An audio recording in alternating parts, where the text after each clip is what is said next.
Hello, everybody. This is Arbi Lemberg and my spouse here, Bogi Takács, and together we're going to do a joint reading. We often do joint readings at cons. Lately, we've really enjoyed doing this, so that's what we decided to do. And the decision was made before we learned that our friend Corey Alexander passed away. So today's reading is dedicated to them. And we're going to be reading from our works that Corey especially loved, and each of us will say a few more words about this. And thank you all for joining us. There'll be time for Q&A. You can post them on the Discord server, and we will see them and do our best to respond. And we'll start with Bogi. Bogi, over to you. Yes. Hello, everyone. My name is Bogi Takács, as spouse person has expressed, and I am going to read from my story that's called The Need for Overwhelming Sensation. It originally appeared in Capricious SF and edited by Andy Buchanan, and then reprinted in Glitter Ship, edited by Kefi Curley and Nibadita Sen, and it's also in my short story collection, The Trans-Space Octopus Congregation. I am going to start not at the very beginning, but rather a bit later, so I'll say a few words about context. This is about two people who are transporting a third person on their spaceship, and the third person is a famous politician. Corey especially liked this story because this is my story that's kind of called Our Ships Run on Pain and Enthusiasm. So basically, it's about spaceships that are powered by having very strong emotions, and the people in the story are powering the spaceship by doing power exchange, and specifically pain exchange. And so there's going to be a bunch of consensual hitting each other. It's interesting that a lot of people have read this story as being something sexual when it has like no particular sexual elements. I actually discussed it with Corey a fair bit, and how asexual kink would, how to express these types of themes in fiction. So I'm going to read just a couple of pages because we need to fit into the time. But the whole story has been reprinted online on the Glitter Ship website, and they also podcast it, so you can also look at it there and listen to it being read there, though not by me. These ships do not run on pain. That's a misconception.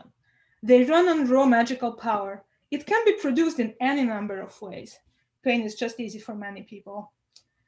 Of course, it's a matter of choice. Even those who find it easy don't have to like it. I like it. I need it. If I go without, my body protests. Maybe it's about the need for overwhelming sensation? I'm not sure. As I'm checking the equipment, I wonder why I'm having these thoughts. I think because of a foreigner on the ship, a potential need to explain. For all the newscasts and analysis articles, I know little about Ohandar. The focus is always on Miran and Niue and the progress of the negotiations. I wonder if that means the Ohandar isolationists have already won. I slow my all too rapid breathing. There will be time to get agitated later. First, to get away from the gravity wells to a relatively clean patch of space-time while still on sublight, then we can decide. The client can decide. Miran and Niue has all the reputation credit in the world to pay. Of course, my master would nix all the dangerous maneuvers. I just hope Miran and Niue isn't up to something wrong. I tug on straps, lean into them with my full body weight. They hold. They always hold, but it's best to check. I undress. A lot of magic leaves through my skin surface. I'd rather not burn my clothing. I never have, but it heats up and that makes me worried. I've already adjusted the ambient temp a few degrees higher, so I'm not feeling cold. The chamber is mostly empty. My master is a minimalist, and I like this. Distractions do not help. The lines carved into the bulkheads carefully by hand are the same off-white as the bulkheads themselves. One day it would be pleasant to have wood, but I like this surface too. It reminds me of ceramics, some of our tableware from down planet side. Master Sunray is setting up the frame, pulling it out from storage inside the bulkheads, affixing it. They work quickly. We've done this so many times. I say I'm ready. I'm eager to begin. We were stuck on a deer station for days upon days, our time consumed with administrative tasks. I'm starved for a run, and we have the client of clients safely ensconced in one of the bed chambers, but probably not yet asleep. Out on the corridor, I felt their jitters, but this chamber is the best warded on the ship. No distractions inside, no stray power leaking out and causing disturbance outside. I lie stomach down on a fixed position pallet and my master straps me in. I wriggle a bit. Everything seems to be in order. I smile up at them and they run a hand along the side of my face, smooth down my curls. I close my eyes for a moment and sigh a little. They chuckle. So dreamy. What would you do without me? I would be sad, I volunteer, my voice thin and little. They pat me on the shoulders. They start with their bare hands, slapping, grabbing, and pulling at the flesh. It is all quite gentle. I relax into the restraints and my muscles unknot. Whatever Miranda Nua is doing, I couldn't care less. Heavier thuds on the sides of my back. I can tell the implements by feel. I wish we would go faster. Aren't we in a hurry? Master Sunray fusses with the tool stand. They turn around, change stance. A whizzing sound through the air, a sharper pain. I yelp. Sound is good, it also helps release. We go on. My back burns. I groan at first, then scream. Tears and snot. What's going on in here? Miranda Nue. How? The door was supposed to be locked. Did you forget to lock the door? My master sends me a private message. It locks automatically once the frame is disengaged. I think back over our connection. It should be encrypted, but now I'm uncertain about everything. Miranda Nue strides up to us. What are you doing? Their voice wavers with anger and fear. I try to crane my head to see. I can't, but Master Sunday disengages the straps with a quick thought command. I sit up, trying to suppress the shaking caused by the sudden halt. I'm not sure where to put all the magic. I clumsily wipe my face and hug myself. Why is Miranda Nue so angry? They stare at each other. I wonder if I ought to say something. You may speak, my master messages. Powering the ship, I say. My voice is wheezier, wavier than I'd like. This voice is not for strangers. My vulnerability is not for strangers, not even for Miranda Nue. You did not say you would do that. Do what? I am baffled. Powering the ship? They glare at Master Sandre. You are hurting him. Am, my master says, different pronouns. Miranda Nue looks startled. They know they, of all people, are not supposed to make assumptions.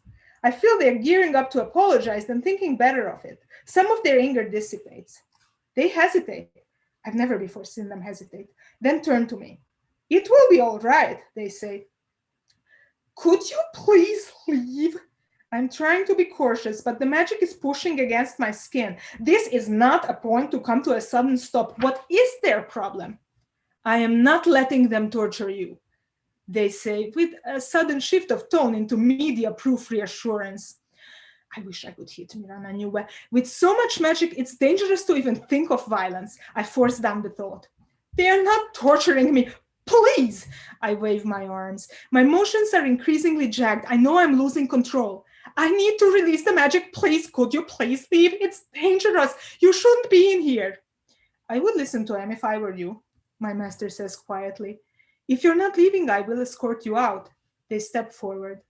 Miranda Nue recoils. You brute! They yell at my master, then to me. I will protect you! This would be annoying or even amusing if I weren't about to explode. I hug myself into a ball. I think I'm making a sound. I don't see how my master grabs them and drags them physically out of the room. I can hear their huffs as they manually turn the lock. Hurried steps across the room. My master is practically flying toward me, arms around me. I feel very small. It's all right. I'm here for you, holding me tight. You can let it go now. I will guide it. You can let it go. I howl, convulsing, weeping, the magic tears at my insides as it rushes out. My master will have things to repair. I am suddenly angry at Miran and Nuwe for this, but then the thought is swept away. Thought itself is swept away. Outside, the ship is moving. On to spouse person. Thank you, Bogi.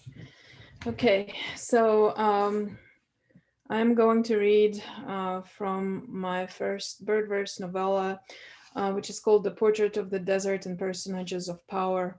I wrote this story for Corey, and I wrote it because of Corey. I actually started writing it and stalled because I wasn't brave enough, and Corey helped me be brave, and I don't know if I'll ever again be this brave. The scene that I'm going to read from is between the old royal, who is the sovereign of the Great Boreal Desert and who is about 400 years old, give or take a few thousand years, and who is a narrator and uses they pronouns. And their love interest is the raker, who is also non-binary, but at this point is not out and uses he pronouns. The raker is young and has acquired a sinister reputation, mostly but not entirely undeserved. Both of these characters are dominants, and in the scene, their passion is consummated.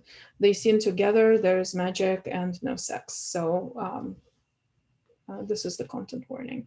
For context, earlier in the story, we find out that the headmaster of the School of Assassins, whose name is Ladder, who is mentioned here, was the old earl's first lover, and they had a very deep relationship that ended up turning abusive, and old earl has trauma from that and has not really trusted another person.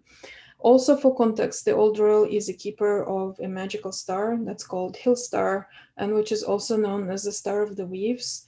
A star, there are 12 stars in this world, and they're planted under the earth. And so it's a magical power, which is vast and buried under the earth. And Old Earl and their star share a magical bond, and they can feel each other through a magical power of deep names. But they also give each other privacy. So we begin with the raker. I always wanted to visit Ladder's court one day, perhaps after I left here. No, I said, the pain of it sudden and stark. Then, forgive me, I will not tell you what to do. It was before I learned how he hurt you. The raker reached over and placed the palm of his hand on my chest. And yet I am tempted. I want to know more about Bird and how he enjoyed the goddess's pain, and how he still hurts from losing you all these long centuries later. I do not care how he hurts. I swallowed bitter, but I did not move his hand away. No, he should never pursue you in this fashion, Raker said, never seek to harm you, and yet he does, and that too interests me. He saw my face and the corners of his mouth tilted down. Forgive me. You say that, and yet you keep talking of it. I drew in a ragged breath, and he took his hand away from me without being asked, then clasped his hands behind his back like I often do. It was not a gesture I'd seen from him before, and almost immediately he unclasped his hands and put them on his knees. I do not like this. What? You do not like to restrain yourself? He laughed. Then, I will stop talking about this now, except to say, I will never do this to you. I will hold you no matter how much else I suffer. It was my turn to laugh, O youth. It has been but a short while since the last, and yet you suffer? It's not a no. The raker became serious again, his hands on his knees deceptively still. I want to open your skin. I closed my eyes, just breathing. That I had experienced a very long time ago with Ladder. The last time, truly together. It was then when I began to say no. Perhaps I needed to say it again now to the raker. I thought of how I had already divested, and how if he was an assassin after all, then all those memories between the divestment and now would go straight to Ladder for him to feast on against my will. But perhaps in this moment I could choose from something other than fear. I could choose not to be safe. He waited for me, breathing with me, doing nothing, until I was ready to speak. Not with knives. He laughed as if in wonder. Not with knives. I never said anything about knives. No, with power. I contemplated this in turn, how it could go, where it could lead us, where it could lead me, in the trust I had already given. Finally, I made my decision and let my body relax into a kind of warmth. Yes, I opened my eyes to see the stronghold of his deep names flare to life, immense and steely. I had long ago perceived a great coldness in it, but it was warm now, deep and potent and shining with brilliant lights. He placed his hand again on my chest and began to speak, to say new deep names as they were birthed from his mind and ran down his arms to settle under my skin. It was an act of strong building I recognized as something called imbuing, where a builder lets new deep names settle protectively in the walls upon the foundational grid. He used this technique now, subtly and with a great skill, planting deep names just under the surface of my skin until it was abuzz with it, a buzz and floating. And I remember too how my star had not removed its presence. I felt deep inside me a second layer of deep names, a ball of light which was the hill star, dense and fascinated and waiting. The raker looked alight, radiant. He tugged on the web of deep names he planted, called them to rise through the surface of my skin. The pain of it was immense, and it was joy, pure joy that suspended me between my star and his hand, and I screamed with it, and he stopped, motionless and waiting. Continue, I gasped. Please. He moved his hand, submerging his half-frozen deep names onto my flesh once more. Nothing else existed, nothing else unless I made it be, and I would choose it to be so. I lifted my hand, not touching, struggling to speak. Please, I too desire. His face went very still, and I waited, breathing with him, doing nothing until he was ready to speak. Carefully. Always. Yes. I stretched my hand and placed it on his chest until again we were mirrored in each other, touching and touched, seeing and being seen. I breathed in my own deep names, tethered to the deep names of my star, and then reached under his skin with the barest pinpricks of light. I made the feeling subtle, but it was there. He closed his eyes, just getting used to that feeling, while his deep names dug under my skin, harsher than before, then gentle again. He said, more. I spoke then, making pinpricks into deep names, a temporary working yet no less potent than his, and he did likewise, our voices ringing harsh against each other until we netted each other, held each other in a web of light and fierce joy. His deep names expanded, moving deeper in me, brushing the surface of my star. In that moment I knew, in that perfect moment of trust much deeper than anything I had allowed to ladder, the raker could have overpowered me if he wanted. I had not taught him expansion, but he seemed to learn from observing, and so he could learn it now, take control of my star and of me. I did not recoil. He tugged on the brilliant net of his magic under my skin. Close, so close. I too pulled on the deep names I planted in him, each bringing the other close to the surface, cresting and falling and cresting again, until with a harsh cry he broke the surface of my skin, 100 brilliant sparks of light that buzzed and melted in the air around us. Light welled out of my wounds, and I cried with a perfect feeling of it, a crown of that night and everything it offered. I made a fist and pulled likewise, breaking through the barrier of his flesh. As his scream crested and faded, the white brilliant pinpricks of deep names I had made congealed into diamonds on his torso and arms. I spoke again to make the lines of white gold run between these stones, to make for him a wearable net. When he could move, he touched it, a puzzled look on his face. What is this? A gift. You can take it off or you can wear it. The stones will help you regulate the pull you exert on the others, so it will not overwhelm if you do not choose, until you learn to do this perfectly and unaided. I leaned back against the cushions, dizzy and floating. He frowned. I touched your star. In that moment, you could have destroyed me. And you, me, and even my star. But you did not wish to be consumed, he said, or subsumed. And neither do you. He smiled, floating with me. This is better. This is good. Yes. Thank you. Okay. And now I think it's time for us to open it up for any questions that people might have. Bring it on.